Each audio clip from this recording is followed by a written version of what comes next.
Hello everyone, welcome back to the channel and welcome back to another video where today we are going to be installing a brand new control arm on my BMW F10 535i. Let's get straight into this.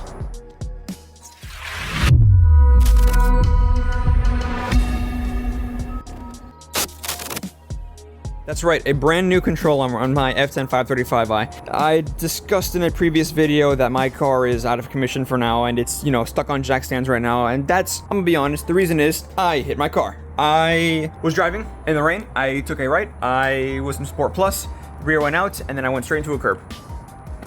I mean, what am I gonna do, hide it? So I bent my control arm, which is why we're changing my control arm. You can see I hit this side, the passenger side, and I screwed up my splitter pretty badly, but we'll figure that out later. On this side, you can see is good. Wheel is straight, steering wheel is straight, and the brakes are perfectly straight with the car. You can also see here the control arm right there. Pretty straight, totally good, totally straight. However, if you go to this side and you see the control arm, it is not straight. No, not at all. Not even the slightest. I am unsure of how it bent so much, but that's pretty common. As I've heard, control arms are really well designed to take the brute force of an impact so as to prevent, obviously, the drivetrain damage or the steering damage, suspension damage. They're really well designed, and thank God that is what bent, and hopefully just that. We don't know, but I hope it is. So what we're gonna do today is we're gonna take off this ridiculously bent control arm and replace it with this brand new control arm that you cannot see, but I'll take away all the packaging. Finally, there it is. This is a brand new Lemforder control arm from my BMW F10 535i. This is like the OE control arm because the OEM is very expensive, but this is like the exact same thing. Same manufacturer, actually, just without the BMW branding on it. And this is Lemforder. So this should be the exact one that we need to get this off and get it replaced with this. So obviously, first step first, jack up your car and take the wheel off, which unfortunately as well, I did kind of chip a little. You can see this is a good wheel on my driver's side, and then passenger side wheel did take a bit of a hit. It did. It definitely did. I don't think it cracked. I don't think anything is totally wrong with it. It's just I'd rather not have that hit there, but it's there. What am I gonna do about it? If it's bent, I'll buy a new wheel, but I really hope it isn't. I don't think it is. It was not hard enough to bend a 437M wheel. These are literally fully forged. I don't think it's gonna bend or crack it. It wasn't that hard. But this control arm is about to go on, so let's go ahead and start removing the OEM cracked or bent control arm. Now, I want that thing off now. So let's go get that off. All right, so you can see, of course, there is the lower control arm. Some people call it lower wishbone, lower half wishbone. Others call it thrust arm and strut arm. I don't know. I'm gonna call it the control arm because that just seems like what it is. It seems like a control arm. But you can see we're gonna have to go ahead and get rid of this whole cover. It's not too bad. Just a bunch of 8mm bolts and one clip. So I'm gonna go ahead and start removing all of those little 8mm bolts to get to this.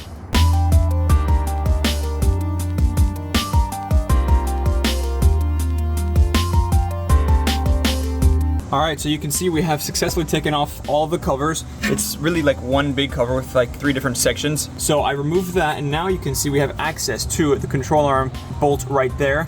It looks like an inverse torque over here and a regular socket right here. Also, sorry for the background noise. There's really not much I can do about it. I'm, kind of working with what I got, but you can also see down here, there's another socket that we gotta get off. And then on the other side is the exact same thing. So I'm gonna go ahead and start removing those. And then there's also one right here that we have to get rid of. It is another regular, just a nut that we got to get off. And then once we get this big bolt off, and then that big bolt off, this should just slip right out. So let's go ahead and start unbolting all this. I might need 2 wrenches for a lot of them, but let's just go ahead and start going at it.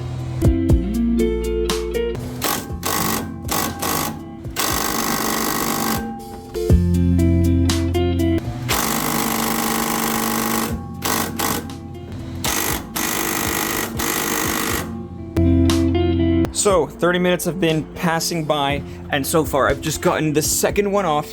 This one right here was very easy. I just got the impact, put the socket on, came right out. This one was not easy. Not easy at all. I doused it in WD-40, and eventually the only way I could get it off, the impact couldn't, the breaker bar couldn't, which is a decently long breaker bar. I mean, it's like 4 times the length of my hand, could not get this thing off. So what I had to do is I had to get this wrench right here onto the socket. And then with the jack, I had to jack up the actual torque for the wrench so that it would very, very slowly start going up, up, up, loosening, redo, up, up, up.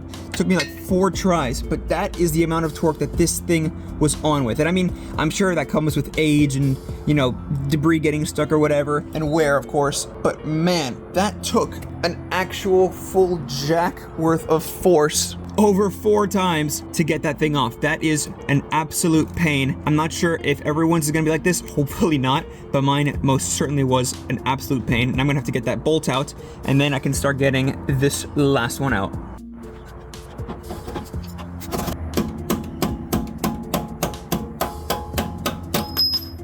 Just got this huge bolt out. That is a really beefy bolt. But let's go put this aside and take this last one right there. Take that one off.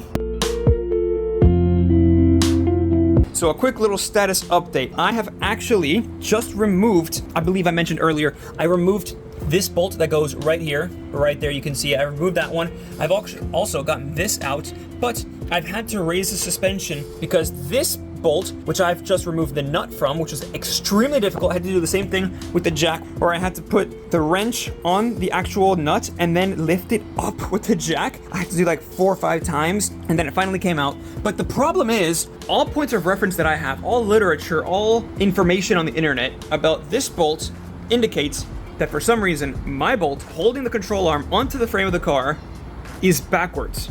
It's on the wrong way, and I don't know why. I don't know if maybe somebody's changed it before, but my bolt is exiting from the front. It's going towards the front, where it should be exiting from the rear. And because of this, I cannot remove it because the steering rack is literally in the way. You can see the bolt right there, right there. You can see it won't be able to exit because the steering rack. I can't get it out, no matter what I do. I even tried raising the suspension all the way up, and it will not clear it. So what I'm gonna do, since I have the brand new one, I'm just gonna go ahead and have to cut that because somebody in the past put that on the wrong way. That's not the way it should be. I can't get it out. I have no idea how they put it on, but I can't get it off. I have to get this off, so I'm gonna chop it off. Once that is off, this thing is completely free to fall out. The suspension is actually already loose, so you can see if I lower the suspension, or lower this jack, everything lowers, and I can actually, with my hand, lower this. You can see that. I can raise it and lower it because the suspension is no longer attached. So, time to get that bolt off by means of force. So as you may see, we didn't actually have to cut it. What I did have to do though is I got some really aggressive pairs of pliers and I had to unthread it, like untwist it all the way manually on the actual thread. Eventually we got it out, but it was the wrong way and it shouldn't have been here, and we shouldn't have had this problem to begin with. But now of course it's out. We're gonna take the actual control arm out and get the new one, and of course use this one going the right way this time.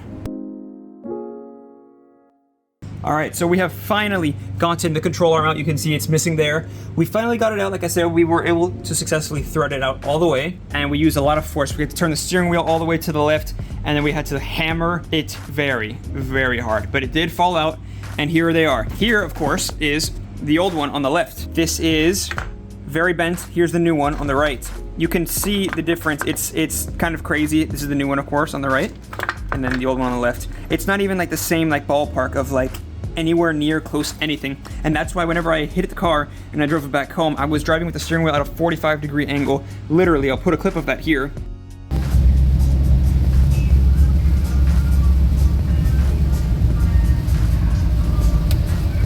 It was unreal, and you can see why. And also, this bushing, you should not be able to move it with your hands, but you can see here, I most certainly can, and that is not what we want, and I cannot have that. And of course, the new one you can't. It has a little boot over it, but I can take the boot off, and you can see right there, there's no way for me to move that. But this one, it just goes back and forth at ease. So let's go ahead, finally, start putting the new one on and see what it looks like, and of course, obviously, what it feels like afterwards. So, don't click away yet. We're gonna put this on. Now is the fun part, putting new parts on. So much fun. All right, I have finally put the control arm back on. Well, not back on, but I put the new one on for the first time, and now the steering doesn't snap back to the left. This is absolutely amazing. I absolutely love it. Check it out, it is on, and I torqued everything down. So the torque specs are as follows. The knuckle joint right here, this nut gets torqued down to 100 foot-pounds. This bolt and nut and bolt right here, these get torqued down to 67 foot-pounds. And over there, connecting the control arm to the actual frame of the car is 63 foot-pounds of torque. These are the torque specs that I've seen on the internet from various sources, various videos, various, informational sources across the internet.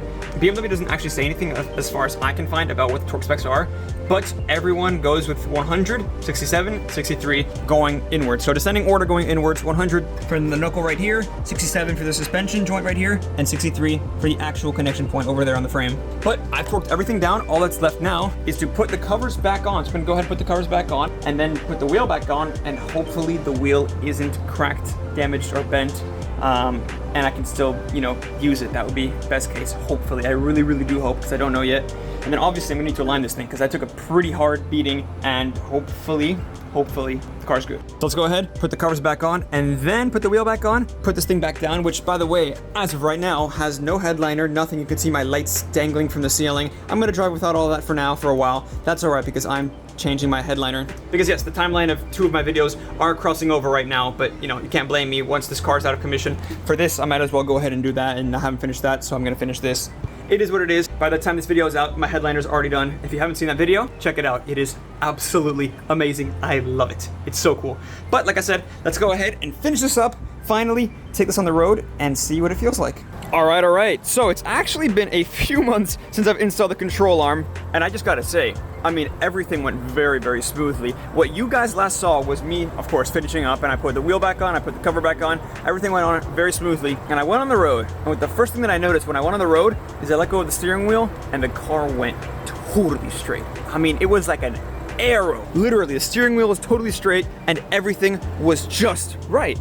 You can barely see it right there. It's still good, everything is on. I've torqued everything down like you guys saw, and honestly, I have no complaints at all. This was the issue. Luckily, as far as I know and as far as I can tell, nothing else is broken. It was just a control arm, and in fact, my wheel was bent. I did bend it, so I did get a new wheel, but I've had this wheel for a while now. But yeah, there's no need to worry about this anymore for me, because I did get this wheel actually off of eBay. Free shipping. It's really crazy how they ship the wheel for free, but I did get a new wheel, and of course, I did fix the control arm, and now the car is smooth, it is straight. I love it. I'm very pleased with it, and I hope that you guys, maybe if you were looking for a tutorial or something, or some help, or just, you know, watching something for fun, hopefully this entertained y'all, or hopefully it helped y'all, because honestly, I thought it would be a lot harder. It really wasn't that bad at all. It was a very straightforward install, and I can't complain too much about it, you know? But honestly, I think that's about it for this video. Make sure to subscribe and hit the bell icon so that y'all are notified when the next video drops about this car, the M4 or the Mini. There is a lot more content, and I mean a lot more content that you all